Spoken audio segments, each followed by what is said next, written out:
नमस्कार, मैं हूं नवीन मिश्रा और आप देखना शुरू कर चुके द न्यूज़ गैरेज का स्पेशल प्रोग्राम मताधिकार। और मताधिकार presents by Londe jewellers, powered by Dwarka water park and co powered by prime fitness gym. अभी आज हम आए हुए हैं प्रभाग क्रमांक 15 में। प्रभाग क्रमांक 15 के 4 में से एक नगर सेवक सुनील हिरणवार जी हमारे साथ मौजूद हैं। सर, आपका बहुत बहुत स्वागत है हमारे प्रोग्राम में। नमस्कार। सर, जैसे कि 5 साल का कार्यकाल पूरा हो रहा है सभी नगर सेवकों का और नागपुर महानगर पालिका में भाजपा का भी और आपका भी, तो 5 साल के कार्यकाल में आपने क्या क्या काम किया? अपने 5 साल के कार्यकाल के बारे में आप क्या कहना चाहते हैं? नागपुर शहर का जो प्रभाग 15 है जी मध्य भाग है, शहर का सेंट्रल प्रभाग है, जहाँ पर माननीय माजी मुख्यमंत्री विरोधी पक्ष नेता देवेंद्र जी फडणवीस रहते हैं। जी ये मुख्यमंत्री रहते हुए और केंद्रीय मंत्री नितिन जी गडकरी रहते हुए शहर के विकास के लिए, चौतरफा विकास के लिए इतनी निधि हमको मिली है, जिसे शहर के अंदर में आने वाले अनेक क्षेत्र जो प्रभाग 15 में है और जो विकास के लिए हमारे नगर सेवक संजय जी बंगाले, रूपाताई राय, उज्ज्वला शर्मा और सभी के सहयोग से, पदाधिकारी के रिक्वायरमेंट से जो जो छोटी मोटी समस्या है, वहाँ जहाँ जहाँ सीमेंट रोड होना चाहिए, जो मूलभूत सुविधा गटर लाइन की थी, तो नागपुर शहर में गटर लाइन के लिए इतनी निधि लाए। जो प्रभाग 15 में अनेक क्षेत्र में गटर लाइन का भी काम किए, सीमेंट रोड का काम किए, गट्टू लगाए और ग्रीन जिम भी अनेक गार्डन, नागपुर शहर के सुरेख और सुंदर गार्डन, शिवाजी नगर, रामदास पेट, ऐसे जो नागपुर शहर के प्रथम गार्डन है उसमें ग्रीन जिम लगा करके सौंदर्यीकरण किया गया है और नागपुर शहर में बहुत से काम हम लोगों ने किए हुए हैं। सीमेंट रोड के बारे में आप क्या कहना चाहेंगे? क्योंकि इस बार काफ़ी सारा काम सीमेंट रोड का नागपुर शहर में देखने को मिला इन 5 साल के कार्यकाल के दौरान। आप क्या कहना चाहेंगे? नागपुर शहर में सीमेंट रोड होने के कारण जो बारिश के बाद में डामर रोड फूटते थे, आज वो परिस्थिति नहीं है और सीमेंट रोड होने के कारण स्वच्छता भी अच्छी हो रही, साफ सफाई भी हो रही। लेकिन बीच बीच में कुछ लोग न्यूसेंस करते हैं तो रोड फोड़ते हैं, तो उससे नुकसान होता है, उससे सौंदर्यीकरण बिगड़ता है। लेकिन आज फिर भी उसको रिपेयर करने के लिए हम लोग प्रयास करके रिपेयर करते हैं। जो 2-2.25 साल का जो कोविड का कार्यकाल रहा वो भी आपके इस 5 साल के कार्यकाल में शामिल है, तो क्या मतलब मेरा आज का लगभग 40वां-41वां एपिसोड है ये, तो बाकी सब नगर सेवकों को कहना ये था कि ज़रूर कुछ ना कुछ प्रभावित हुआ है। मतलब जो काम वो लोग करना चाहते थे कोविड के चलते वो कार्यों को वो अंजाम नहीं दे पाए, तो क्या आपका भी जो कार्यकाल है वो थोड़ा सा प्रभावित हुआ कोविड के चलते? बिल्कुल प्रभावित हुआ, क्योंकि केंद्र शासन, राज्य शासन की जो निधि मिलना था, क्योंकि कोविड के कारण एक अलग मूवमेंट में चले गए। वैक्सीनेशन का काम शुरू हुआ, लोगों को क्वारंटाइन करना, लोगों को हॉस्पिटलाइज करना, लोगों को मदद करना। लोग घर के बाहर नहीं निकल रहे थे, परिवार के लोग परिवार को साथ नहीं दे रहे थे, परिवार के लोगों को साथ नहीं दे पा रहे थे, क्योंकि बीमारी ऐसी उसका भयावह रूप दिखाया गया था, उसके कारण विकराल परिस्थिति निर्माण हुई, लोग एक में को साथ नहीं दे पा रहे थे। लेकिन फिर भी जनप्रतिनिधि के नाते नागपुर शहर के NGO जनप्रतिनिधियों ने सहयोग दिया, नगर सेवक ने सहयोग दिया, आमदार खासदारों ने सहयोग दिया। नागपुर शहर में कोविड के समय भी काफ़ी अच्छी तरीके से मदद करके नागपुर शहर के लोगों को बचाने का प्रयास किया गया। हर नगर सेवक का एक ड्रीम प्रोजेक्ट होता है कि मैं नगर सेवक अगर बनूं तो अपने कार्यकाल के दौरान अपने एरिया में, अपने प्रभाग में, अपने वार्ड में मैं ये काम ज़रूर करूंगा जिससे कि मेरे स्थानीय नागरिक बहुत ज़्यादा खुश हो सके। वो ड्रीम प्रोजेक्ट आपकी नज़र में क्या है? प्रभाग में पहली बात तो होती है कि गटर लाइट होना चाहिए, प्रभाग में सफाई रेगुलर नियमित होना चाहिए। स्थानीय लोगों की जो रिक्वायरमेंट रहती है कि नगर सेवक अगर कुछ हमको छोटी मोटी प्रॉब्लम आती है तो नगर सेवक हमारे को समक्ष आकर के मिलना चाहिए, दिखना चाहिए, जिसको हम उसको अपनी समस्या बताए, समस्या सॉल्व होना चाहिए। बाकी कोई नागरिकों को ज़्यादा कोई अपेक्षा नहीं रहती नगर सेवकों से।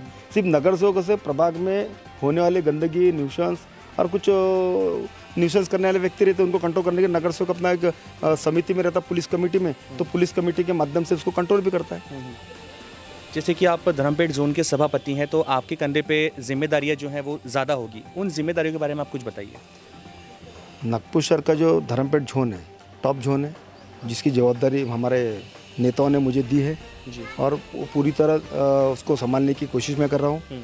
कोविड योद्धा बोल करके नागपुर शहर में माननीय माजी मुख्यमंत्री विरोधी पक्ष नेता देवेंद्र जी फडणवीस, इनके जन्मदिन के अवसर पर कोविड योद्धा के स्वरूप में जिनकी यादी तैयार करके doctor, sister, police department, NGO और जिन्होंने एक सामान्य स्वरूप से अपने काम किया है, ऐसे लोगों को जोन के माध्यम से पुरस्कृत किया गया और कोविड योद्धा का पुरस्कार माननीय महापौर दयाशंकर जी तिवारी, उनके हस्ते और सभी नगर सेवकों की उपस्थिति में उन लोगों को 350 लोगों को धर्मपेट जोन में कार्यक्रम लिया गया 23 तारीख। ये कहा जाता है कि 4 नगर सेवक एक प्रभाग में होने से आपसी तालमेल हमेशा मतलब थोड़ा सा बिखरा हुआ दिखाई देता है।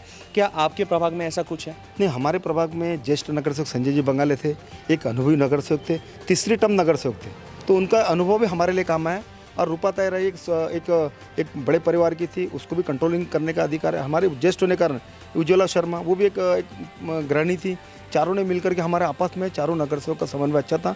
हमारे प्रभाग में संजय जी बंगाली होने के कारण, रूपा ताई होने के कारण ऐसा कोई न्यूशंस नहीं है, और चारों नगर सेवक ऐसा कुछ भी त्रुटि रहती थी एक साथ बैठ करके हम लोग उसको निर्णय निकालते थे। कभी ऐसा नहीं रहता। आने वाले टाइम में और ऐसे क्या काम बचे हुए हैं जिसको आप अपने एरिया में, अपने प्रभाग में अंजाम देना चाहते हैं? काफ़ी प्रभाग में तो एक तो हमारे मैदान था गौलीपुरे में, वो उसको हमने कंपाउंडिंग किया। अटल ग्राउंड था, वहाँ कंपाउंडिंग किया। वाल्मीकि नगर में कंपाउंडिंग किया। जहाँ जहाँ मैदान थे उनको कंपाउंडिंग करने का प्रयास किया। जहाँ जहाँ सीमेंट रोड की आवश्यकता थी सीमेंट रोड किया गया। जहाँ अनेक करीब काम हमने 80 से 85% काम इस प्रभाग में आने वाले क्षेत्र में हमने किया है। पट्टे वाटप का मेन विषय था। हमारे यहाँ पे 6 स्लम है। मरियम नगर में नागरिकों को पट्टे वाटप कई सालों से प्रलंबित प्रश्न था, उसमें हमने पट्टे वाटप का उनका प्लेन टेबल सर्विस लगाकर उनको पट्टे वाटप किया। वसंतराव नाइक थे, कई सालों से प्रलंबित प्रश्न थे, उसमें भी हमने पट्टे वाटप लगाए। कुमारटोली है, काचीपुरा है, ऐसे क्षेत्र में जो लोगों को आज तक पट्टे वाटप नहीं हुआ था उसके लिए हमने चारों नगर सेवक प्रयासरत थे। और हमारे माननीय माजी आमदार जो है सुधाकर देशमुख उस समय आमदार थे, उनके सहयोग से पालक मंत्री चंद्रशेखर जी बावनकुले, इनके सहयोग से उन लोगों को पट्टे दिलाने का प्रयास शासन से हमने किया और वो करीब हमने करके दिया।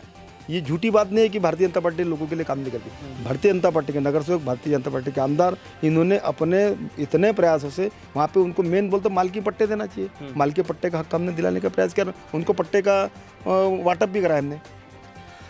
तुकाराम मुंडे जी का जो कार्यकाल था वो काफ़ी ज़्यादा कंट्रोवर्शियल रहा, तो इस कंट्रोवर्सी के बारे में आप क्या कहना चाहेंगे? क्या आपका भी कार्य थोड़ा सा प्रभावित हुआ था उनके जब वो यहाँ पर एज अ नागपुर महानगर पालिका के कमिश्नर के रूप में नियुक्त हुए थे? क्योंकि ऐसा कहना था कि लोगों का वो फाइलें पास ही नहीं करते थे, तो इस बारे में आपका क्या कहना है? मुंडे साहब से बारंबार संदीप जोशी महापौर थे, उन्होंने बारंबार मुंडे साहब को रिक्वेस्ट किया कि सर जो भी है हम लोग बैठ के जो भी आपस में समन्वय बना करके नागरिकों के प्रश्नों को सॉल्व करने का प्रयास करें। जो भी विषय थे वो ध्यान नहीं देते थे। नगर सेवकों के लिए, नगर सेवकों के लिए उनके मन में अलग ही छवि थी कि ये नहीं होता वो नहीं होता। लेकिन फिर भी हम लोग ने कई बार, मैंने भी 7 बार उनसे फ़ोन पे बात किया, उनको निवेदन देने का प्रयास तो शायद नागपुर महानगर पालिका को बर्खास्त करना चाहते थे। हाँ, तो लेकिन हम लोग ने भी उनको मिल करके नागपुर शहर के समस्या को उनके सामने लेके गए। कई ऐसे गंभीर प्रश्न थे। आज भी गिरिपेट की दीवार, मैंने उनको निवेदन दिया था कि ये दीवार बनाना अति आवश्यक है, लेकिन फिर भी उन्होंने उसमें इमरजेंसी फंड में फंड नहीं दिया, जिसके कारण वो दीवार आज भी प्रलंबित पड़ी हुई है। गिरिपेट की नाले की दीवार टूट गई, जिससे आजू बाजू के परिसर के लोगों को नुकसान है, कोई भी गाड़ी गिर सकती है। उसके टाइम्स ऑफ इंडिया के पीछे में वो नाले की दीवार है, आज भी वो दीवार का मैंने पेंडिंग पड़ा, आज तक फंड नहीं मिला। आने वाले 2 से ढाई महीने के पीरियड में नागपुर महानगर पालिका के चुनाव होने वाले हैं, और चुनाव की तैयारियों के बारे में आप क्या कहना चाहेंगे? आपकी तैयारियाँ कैसी हैं? आप लोग क्या करने वाले हैं तैयारियों में? भारतीय जनता पार्टी के कार्यकर्ता, भारतीय जनता पार्टी के नेता सज्ज है हर परिस्थिति का सामना करने के लिए। आज जो शहर के अंदर जो उन्होंने वार्ड का जो बाइफरकेशन किया, प्रभाग 15 को 4 टुकड़ों में बांटा गया है। प्रभाग 15 में महाराष्ट्र में मैं सेकंड नंबर 17 लीड से चुन के आया, 17,514 वोटों लिया था टोटल मैंने, और 90 नंबर के रैंकिंग पे 10,500 के लीड से मैं चुन के आया था। ये प्रभाग 15 ऐसा प्रभाग है जो शहर में अपने आप को, मैंने भारतीय जनता पार्टी के बहुत सपोर्टर प्रभाग है। लेकिन इस प्रभाग को बरडी को धंतोली में डाला गया, गौलीपुरे को सदर में डाला गया, धर्मपेट को हिलटॉप पर जोड़ा गया है, गोकुलपेट को तिलक नगर से जोड़ा गया। जिस 4 का प्रभाग अभी 3 का हो गया है, उस प्रभाग रचना से आप खुश हैं? प्रभाग रचना बरोबर नहीं की गई। उन्होंने बाकायदा जोन वाइज डिवाइड करना था, विधानसभा वाइज डिवाइड करना था। जोन भी उन्होंने डिवाइड कर दिया अलग अलग, विधानसभा भी डिवाइड कर दी, जिसके कारण जेई को काम करने में अड़चन आएंगी। क्योंकि एक जोन का जेई होता है, वो एरिया में फाइल बनाएंगे। अगर कुछ परिसर दूसरे जोन में चले आए तो दूसरा जेई हो जाएंगे, तो जोन के 2 जेई हो जाएंगे, तो उसमें फिर काम करने में बराबर मूर्त रूप मज़ा नहीं आएगा। विधानसभा भी चेंज। हमारे साथ कुछ स्थानीय नागरिक हैं यहाँ पर। सर, आपका नाम?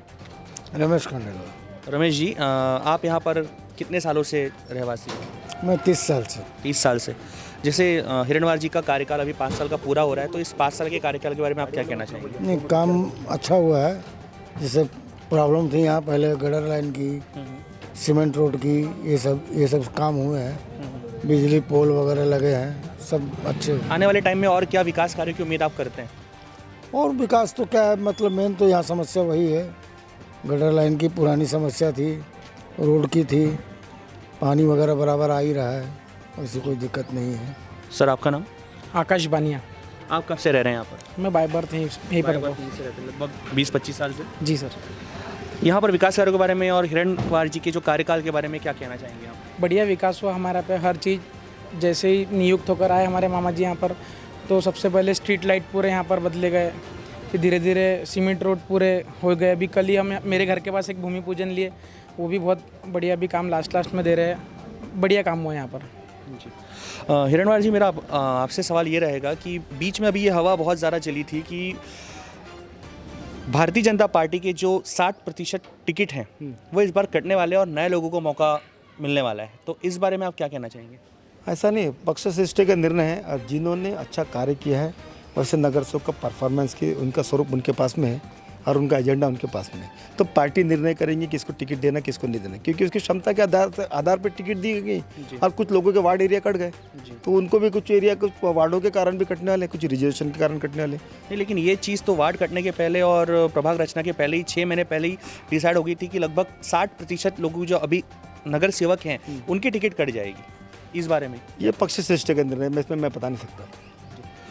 ये थे हिरणवार जी, जो कि प्रभाग क्रमांक 15 की नगर सेवक है, 4 में से एक नगर सेवक है हिरणवार जी। उम्मीद करते हैं आपको हमारा ये प्रोग्राम ज़रूर पसंद आया होगा। आप बने रहिए द न्यूज़ गैरेज के साथ।